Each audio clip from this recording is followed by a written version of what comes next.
रमजान में सहरी करने से पहले बीवी को गले लगाना क्यों जरूरी है? बीवी से हमबिस्तरी करना क्यों जरूरी है? आखिर ये सब करने से खुश नसीबी मुकद्दर क्यों बन जाती है? आखिर ऐसा करने से अल्लाह ताला बहुत ज्यादा खुश क्यों होता है? मेरे इस्लामी भाइयों, क्या तुम जानते हो कि रमजान में सहरी से पहले बीवी को गले लगाना क्यों जरूरी है?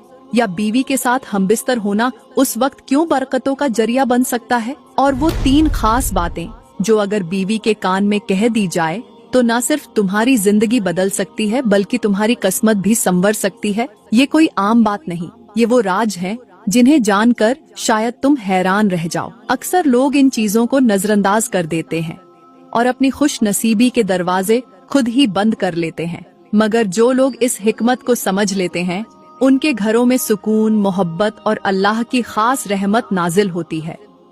अगर तुम भी इन राजों को जानना चाहते हो तो इस वीडियो को आखिर तक देखो, क्योंकि जो मैं बताने वाली हूँ वो तुम्हारी सोच से कहीं ज्यादा कीमती है। मेरे मोहतरम भाइयों, क्या तुमने कभी सोचा है कि कुछ औरतें ऐसी भी होती हैं जिनके दिल में रमजान की हुर्मत का कोई लिहाज नहीं होता?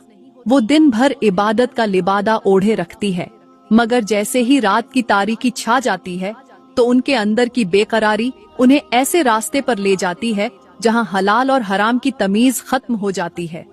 इन औरतों के जज्बात उन पर गालिब आ जाते हैं और उनके नफ्स की आग उन्हें इस कदर बेचैन कर देती है कि वो नादान शौहर के सब्र और तकवा की आजमाइश लेने लगती है। रमजान वो महीना है जिसमें इंसान को अपने नफ्स पर काबू पाने का हुक्म दिया गया है, मगर कुछ औरतें अपने जज्बात को कंट्रोल करने के बजाय शौहर को बहकाने लगती हैं, शौहरों को मजबूर कर देती हैं कि वो अपनी ख्वाहिशात के हाथों मगलूब हो जाए, यहाँ तक कि वो शौहर रोजा तोड़ने के बिल्कुल करीब पहुँच जाता है। ऐसी औरतों के दिल में वही बसा होता है जो आदम अलैहिस्सलाम को जन्नत से निकालने का सबब बना था, वही जो रोजे अव्वल से इंसान के ईमान का दुश्मन है, जो हर नेकी के रास्ते में हायल होता है। वो चाहता है कि कोई भी इंसान अल्लाह की बंदगी में न रहे बल्कि अपनी ख्वाहिशात का गुलाम बन जाए। ये शैतान है जो ऐसी औरतों की रगों में खून की तरह दौड़ रहा होता है, उन्हें बहकाता है, उनके दिल में वसवसे डालता है, उनके नफ्स को भड़काता है और उन्हें उस राह पर डाल देता है जहां ना हलाल की परवाह रहती है और ना ही रमजान के तकद्दुस का एहसास।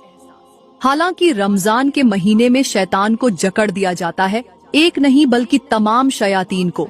अल्लाह ताला का फरमान है कि रमजान की आमद पर सरकश शयातीन कैद कर दिए जाते हैं, जन्नत के दरवाजे खोल दिए जाते हैं और जहन्नम के दरवाजे बंद कर दिए जाते हैं। अब सवाल